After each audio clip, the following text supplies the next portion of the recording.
नमस्कार, आपका स्वागत है। मैं हूं आपके साथ प्रियंका तिवारी। खबरों को विस्तार से जानेंगे। मुख्यमंत्री पुष्कर सिंह धामी के चंपावत से चुनाव लड़ने से दूरस्थ गांव नारियल गांव के लोगों में विकास की आस जरूर जगी है और यहां के लोग उत्साहित नजर आ रहे हैं। तो वहीं जब आज सीएम पुष्कर सिंह धामी नारियल गांव पहुंचे तब लोगों ने उनका जोरदार स्वागत किया और लोगों ने उन्हें आश्वासन दिया कि यहां की जनता उन्हें विजयी जरूर बनाएगी।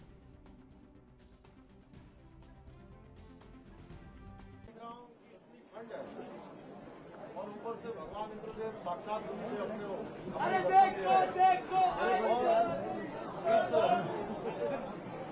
भगवान इंद्रदेव के आने पर मैं देख रहा हूँ मेरी माताएं बहनें, मेरे बड़े बुजुर्ग और मेरे नौजवान साथी, सारे युवा भाई, इनके अंदर जो जोश दिखाई दे रहा है, मेरी माताओं बहनों के अंदर जो उनका आशीर्वाद मुझे दिखाई दे रहा है, मैं धन्य हो गया आप सबके बीच में आकर। मैं धन्य हूँ कि आप सब लोगों के बीच में मैं पहुंचा यहाँ पर। आज प्रातःकाल जो कार्यक्रम बना था, वो कार्यक्रम हमारा आज दूसरी जगह पर था। जो यहाँ पर आकर आप सबके बीच में पहुंचकर मैं अभिभूत हूं। मैं देख रहा हूं इतनी बड़ी संख्या में हमारी माताएं बहनें यहाँ पर आई हैं और एक टकटकी लगाकर जब भाई अजय टंटा जी बोल रहे थे, उसके बाद आदरणीय कैलाश दा बोल रहे थे, तो एक भी यहाँ से हिले नहीं। जितने शुरू से यहाँ पर जमे हुए थे और मैं देख रहा हूँ काफी देर से आप लोग यहाँ पर बैठे हुए हैं। मैं आपका अखिल शब्दों में धन्यवाद करूँ। मैं आभारी हूँ आप सब लोगों का कि इतनी बड़ी संख्या में आप लोग आए हैं। मैं आज अभी कैलाश दास से कह रहा था रास्ते में आते हुए कि हमारे यहाँ पर चंपावत के अंदर अपार संभावनाएं हर क्षेत्र में है। इतना सुंदर क्षेत्र है, पहाड़ है, इतने अच्छे अच्छे पेड़ हैं, अच्छे अच्छे हमारे यहाँ पर बगल में महाकाली नदी है, एक से एक। चाहे हम जो हमारे धार्मिक स्थान है, पूर्णागिरी मैया से लेकर पूर्णागिरी मैया का स्थान हो, वहां से रणकोटी मैया का स्थान हो, हमारे गुरुजी महाराज का स्थान हो, बाबा गोरखनाथ की भूमि है, माँ हिंगला देवी का स्थान है, माँ बाराही का स्थान है, बाबा दयालधुरा का स्थान है, घटोत्कच की भूमि है, माँ भगवती का यहाँ मंदिर है, श्री भागेश्वर बाबा है, सप्तेश्वर महादेव है, सिद्ध नरसिंह बाबा है, भुवनेश्वर महादेव है, फुटलिंग बाबा है, डड़ाकी बाबा है, फटकशिला बाबा है, हरसेम बाबा है, गोरखनाथ बाबा है, सिद्ध नौ देवता है, लतुनधुरा बाबा है। ऐसे इतने स्थान, घटोत्कच की भूमि भी ये स्थान है। ऐसे अनेकों स्थान जहाँ पर चारों तरफ केवल और केवल देवभूमि हो, देवों का वास हो। उस भूमि में आप सबके बीच में मुझे आकर सेवा करने का अवसर मिल रहा है। मैं आप सबका और इन भगवान, इन देवी देवताओं का, सबका मैं धन्यवाद करता हूँ, उन सबको नमन करता हूँ कि उनकी कृपा से और आप सब लोगों ने जो पिछले चुनाव में जो आम चुनाव हुआ, उस चुनाव में इस क्षेत्र से कैलाश दा को भारी बहुमत से यहाँ से जिताकर। चंपावत के टनकपुर में अनोखा और दिलचस्प प्रचार देखने को मिला। उत्तर प्रदेश के प्रयागराज से साइकिल चलाते हुए टनकपुर 511 किलोमीटर की दूरी तय करते हुए डंडा गुरु नाम का एक शख्स चंपावत में हो रहे उपचुनाव में बीजेपी प्रत्याशी पुष्कर सिंह धामी के प्रचार के लिए टनकपुर पहुंचा। आपको बता दें कि साइकिल में लाउडस्पीकर और पुष्कर सिंह धामी सीएम योगी आदित्यनाथ के फोटो के साथ एक होर्डिंग लगाकर साइकिल से पूरे टनकपुर में डंडा गुरु ने पुष्कर सिंह धामी के समर्थन में प्रचार किया।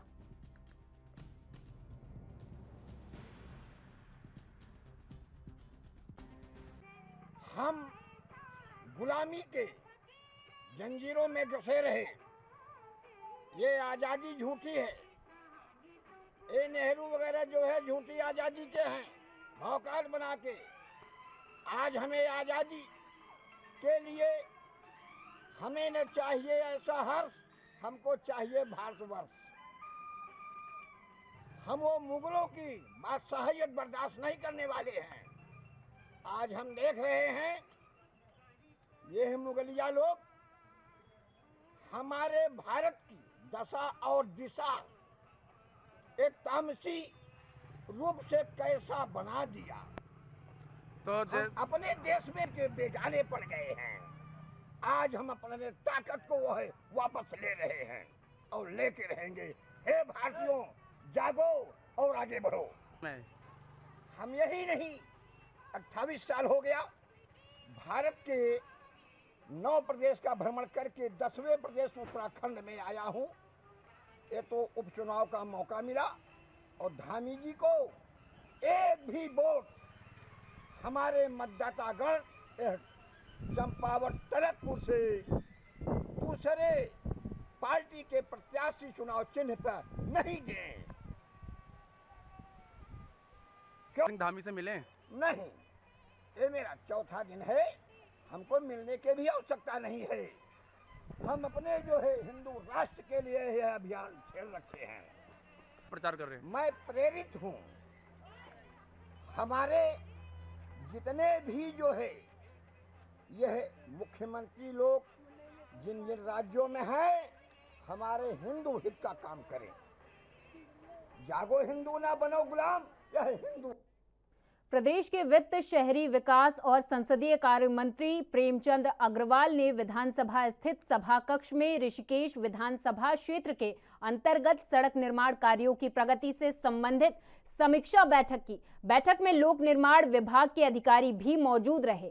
बता दें कि बैठक में मंत्री प्रेमचंद अग्रवाल ने ऋषिकेश विधानसभा क्षेत्र के अंतर्गत चल रहे सड़क निर्माण कार्यों के प्रगति की जानकारी अधिकारियों से ली। साथ ही ऋषिकेश विधानसभा क्षेत्र के अंतर्गत सड़कों के निर्माण के लिए पूर्व में स्वीकृत सड़कों की जानकारी ली।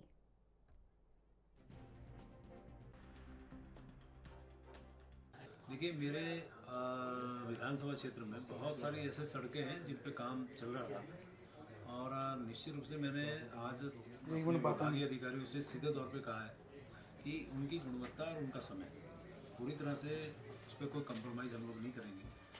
क्योंकि मेरे यहाँ ये बात तो ठीक है, बहुत सारी लोक निर्माण विभाग के द्वारा सड़कों का निर्माण हुआ है, लेकिन उसके बावजूद जो काम चल रहा है उसमें और जो काम अभी होना है उसमें सीधे तौर पे मेरे द्वारा कहा गया है कि मेरे यहाँ लगभग, मुझे याद है कि बहुत सारी सड़कों का उस समय हमने एस्टिमेट बनाने के लिए भेजा था, तो ये लगभग 49 करोड़ की सड़कें थी, लेकिन अभी तक उस पर कोई बहुत ज़्यादा प्रगति नहीं हुई। मुझे इस बात का दुख है कि मेरे द्वारा भेजने के बाद इन पे आज जो स्वीकृति मिलनी चाहिए थी उसमें थोड़ा इन्होंने जो हिवा हवाली की है, मैंने इस पर बहुत स्पष्ट तौर पे कहा कि इनकी आप तुरंत इस पर स्वीकृति दिलाइए। उस पर कहाँ अड़चन आ रही है, उस पर कोई दिक्कत बहुत ज़्यादा है तो मुझे बताइए, लेकिन ये काम होना है। इसी प्रकार के जो हमारे यहाँ काम चल रहे हैं उस पर जैसे मैंने आपको कहा कि ये सब काम मेरे द्वारा उस टाइम स्वीकृत कराए थे, तो लगभग ये 17 काम थे जिसमें कुछ काम अभी शुरुआत ही नहीं हुई, तो उनसे मैंने कहा इनकी शुरुआत कराइए। इसके साथ साथ एक हमारे यहाँ रायवाला एक ऐसा क्षेत्र है जहाँ हज़ारों की संख्या में आबादी है और वहाँ मिलिट्री का भी हमारे यहाँ जो कैंप है वहाँ पे खांड गांव है, ये तमाम पूरे गांव के लोग और जो हमारा मिलिट्री कैंप है, मुझे ऐसा लगता है कि जब ऋषिकेश से कर्णप्रयाग की रेलवे लाइन का काम पूरा होने के बाद रेलवे बहुत तेज़ी से दौड़ेंगी तो हमेशा वहाँ पे फाटक की समस्या आएगी, वो बंद रहेगा। आज भी उससे लोग परेशान हैं, तब उससे और ज़्यादा परेशान होंगे। तो उसमें आरओबी बनाने की मैंने बात की है। तो जैसे इन्होंने मुझे जानकारी दी है, इन्होंने भौतिक जो निरीक्षण है किया है और लगभग ये 4 बार उसका भौतिक। आज सुराज सेवा दल के अल्पसंख्यक प्रकोष्ठ के महानगर महासचिव मेहरबान अली के नेतृत्व में दल के कार्यकर्ताओं ने दून अस्पताल इमरजेंसी के बाहर प्रदर्शन किया। इस दौरान प्रदर्शनकारियों ने अस्पताल प्रशासन पर भ्रष्टाचार में संलिप्त होने के आरोप लगाते हुए बदहाल स्वास्थ्य विधाओं को ठीक करने की मांग उठाई। प्रदर्शनकारियों का कहना है कि गरीब मरीजों को लगातार यहां उपचार नहीं किया जा रहा, बल्कि यहां गंदगी चरम पर है और चारों तरफ दुर्गंध ही दुर्गंध है।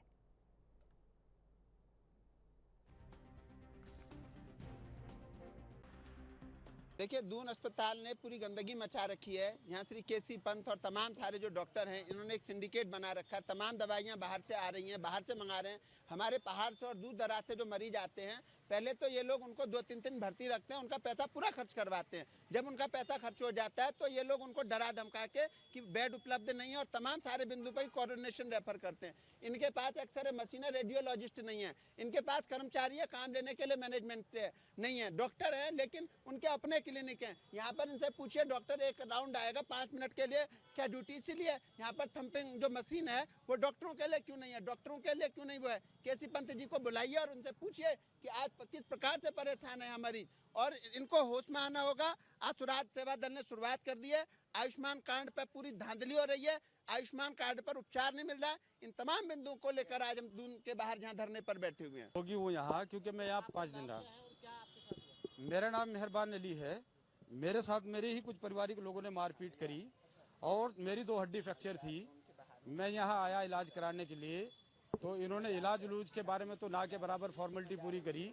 उसके बावजूद जो आयुष्मान कार्ड है उसे ये कहने लगे कि हड्डी का ऑपरेशन इसमें नहीं होगा, इसके लिए आपको पैसे जमा करने पड़ेंगे। जो भी 16,000 20,000 सर्जिकल पार्ट बाहर से आएंगे वो बाहर से मंगाने पड़ेंगे। और 3-4 दिन में यहाँ रहा, कोई इलाज नहीं हुआ यहाँ। 3-4 दिन के बाद इन्होंने मुझसे कहा कि भाई यहाँ की मशीन ख़राब हो गई है, ऑपरेशन के दौरान जो ऑक्सीजन हम मरीज को देते हैं वो ऑक्सीजन मशीन ख़राब हो गई है। आपको अगर यहाँ रहना है तो आप रह लो अपनी जिम्मेदारी पे, एक कागज़ लिख के देना पड़ेगा आपको। मैंने लिख के दे दिया इनको कागज़ कि अगर मुझे इस बीच में कुछ होता है उसका मैं जिम्मेदार खुद हूँ। फिर 2-3 दिन के बाद फिर डॉक्टर आए, जब 4था-5वां दिन था, उन्होंने कहा कि भाई देखो ये सरकारी तंत्र है, मशीन होने को कल ठीक हो सकती है, ना हो तो ये 10 दिन ठीक ना हो, हम आपको रेफर कर देते हैं, आप चले जाओ कोऑर्डिनेशन में आपका इलाज हो जाएगा। इन्होंने मुझे कोऑर्डिनेशन रेफर कर दिया, जहाँ पे भी मुझे उस आयुष्मान को लेके 5 दिन जद्दोजहद करनी पड़ी, और 5 दिन जद्दोजहद करने के बावजूद मैं दर्द से कराता रहा। तब वो आयुष्मान कार्ड लड़ झगड़ के इन्होंने लागू किया वहाँ बड़ी मुश्किल से, तब मेरा ऑपरेशन। और यहाँ वक्त हो चला एक छोटी सी ब्रेक का, फौरन लौटेंगे कुछ और खबरों के साथ।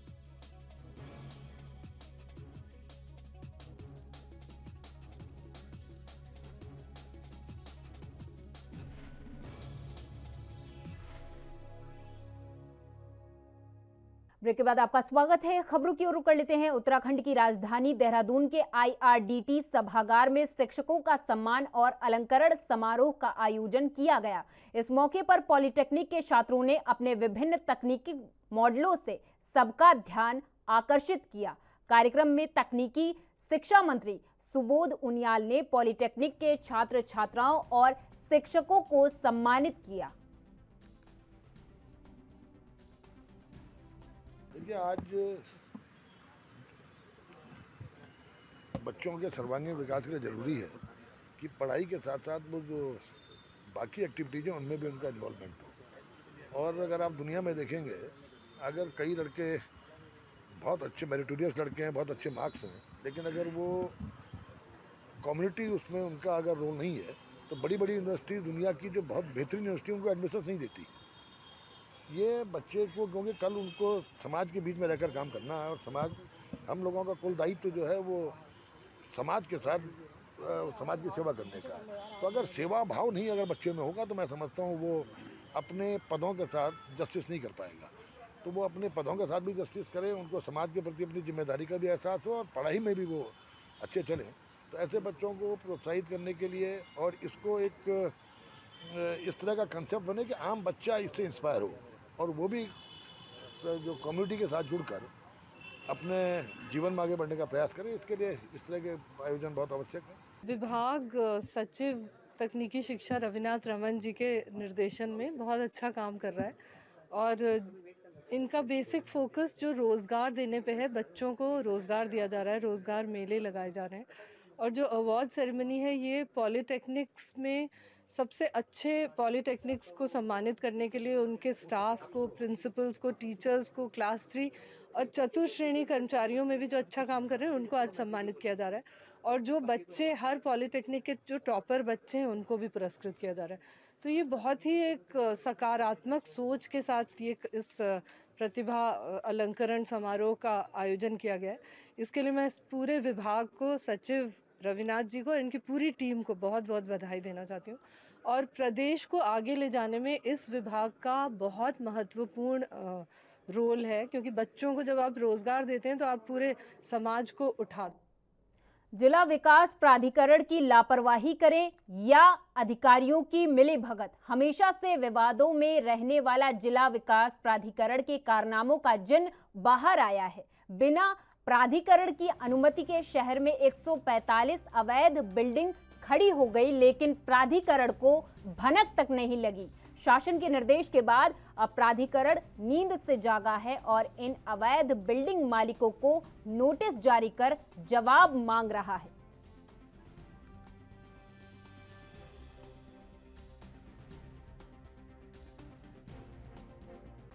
कुछ सामाजिक कार्यकर्ताओं और HN स्कूल से जो प्रधानाचार्य महोदय थे, उन लोगों ने एक ज्ञापन दिया था इस आशय का कि जो उनके स्कूल से लगती हुई बाउंड्री है, उसमें जो बाहर उनकी किराए की दुकानें हैं, उन्होंने अंदर की दीवार तोड़कर वहाँ पर कुछ गेट लगा दिए हैं, कुछ टीन शेड लगा दिए हैं, और जिसके द्वारा वहाँ पर कुछ ऐसे अवैध कार्य किए जा रहे हैं जिसमें कि शराब पिलाने की शिकायत आ रही थी या वहाँ पर जुआ खेला जा रहा था। तो इसको लेके आज मैंने वहाँ पर आकस्मिक निरीक्षण किया था उस स्पॉट का, और मौके पे मुझे वहाँ पर जो दुकानें थी, उनकी खाने पीने की जो दुकानें थी, उनमें कमर्शियल यूज़ का सिलेंडर यूज़ होना चाहिए, घरेलू सिलेंडर यूज़ हो रहा था, तो मैंने उन सिलेंडरों को जब्त किया है।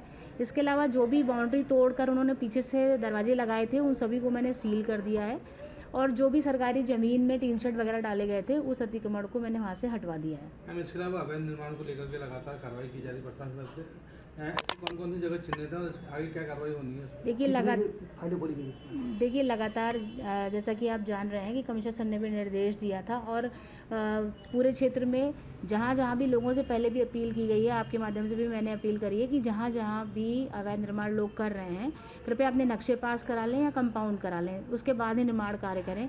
तो अभी एक सर्वे हो रहा है, और जहाँ जहाँ से भी इसमें अवैध निर्माण पाया जा रहा है उसमें तत्काल कार्रवाई की जा रही है। इस क्रम में कल 5 मामले सील किए गए थे, आज भी 2 मामले सील किए गए हैं, लोगों का चालान भी किया जा रहा है, और लगातार वो लोग अपने नक्शे की कार्रवाई के लिए उनसे कहा जा रहा है कि वो अपने नक्शे पास कराने के बाद ही आगे का निर्माण। उत्तराखंड के टनकपुर के उत्सव गार्डन में एक महिला सम्मेलन का आयोजन किया गया, जहां सम्मेलन में बीजेपी के राष्ट्रीय उपाध्यक्ष रेखा वर्मा और उत्तराखंड के कृषि और ग्राम्य विकास मंत्री गणेश जोशी ने संबोधित किया। कार्यक्रम की मुख्य अतिथि बीजेपी की राष्ट्रीय उपाध्यक्ष और लोकसभा सांसद रेखा वर्मा ने कहा कि महिलाओं के आत्मबल को मजबूत करने का काम प्रधानमंत्री मोदी ने किया है। प्रधानमंत्री मोदी के 2014 में चुनाव से पहले कहा था कि अगर हम सरकार बनाते हैं तो देश को मजबूत करने का काम किया जाएगा।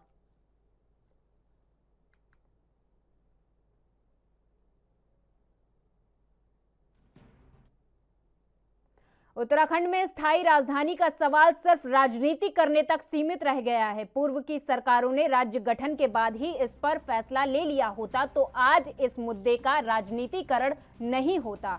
ये बातें पूर्व सीएम हरीश रावत ने लेखक रशीद किदवई की पुस्तक लीडर्स, पॉलिटिशियन एंड सिटीजन के विमोचन के अवसर पर आयोजित संवाद में कही। रविवार शाम राजपुर रोड स्थित एक होटल में पुस्तक का विमोचन पूर्व सीएम हरीश रावत, वरिष्ठ पत्रकार और पीटीआई के संपादक निर्मल पाठक, लेखक अद्वैता काला और लेखक रशीद किदवई ने किया।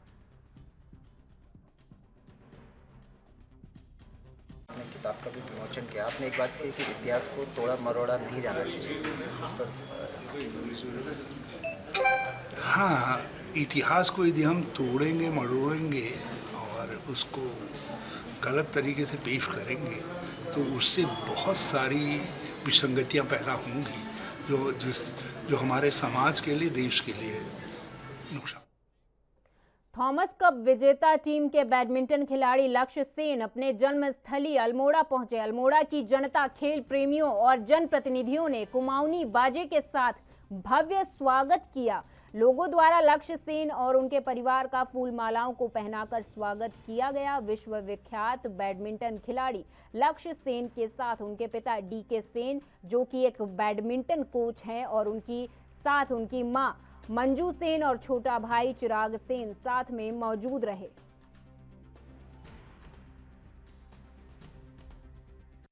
देखिए, ये हम सब के लिए, पूरे अल्मोड़े के ज़िले के लिए और अल्मोड़े नगर के लिए हम सबको ये गौरवान्वित होने का अवसर दिया है कि हमारे यहाँ के बेटे ने जो हमारा थॉमस वर्ल्ड कप है उसमें यहाँ से कहते कप जीतने का काम किया है। 73 साल बाद हमारे भारत ने इस कप को जीता है, तो ये हम सब के लिए बहुत ही खुशी का अवसर है। ये ऐतिहासिक जीत है और आज अल्मोड़े के लोग अपने बेटे के स्वागत के लिए यहाँ पर आए हुए हैं। मैं पुनः पूरे क्षेत्र की ओर से, ज़िले की ओर से उसके पूरे परिवार को और उसको ढेर सारी जी काफ़ी अच्छा लग रहा है। मैं हम लोग का टीम वर्ल्ड कप जीता है और एक ये काफ़ी सालों बाद इस इवेंट में हम लोग जीत के आए हैं, तो काफ़ी अच्छा लग रहा है वापस आके, जितना प्यार मिल रहा है यहाँ पे आके। और कल मोदी जी से भी हम मिले थे, तो आई थिंक उनका भी काफ़ी अच्छा उनसे बातचीत हुई थी और काफ़ी उनने मोटिवेट किया था मैं, तो काफ़ी अच्छा लगा। आप अल्मोड़ा आए हैं तो किस तरह से लगता है कि आपने गृह जनपद है, क्या कहना है आपको?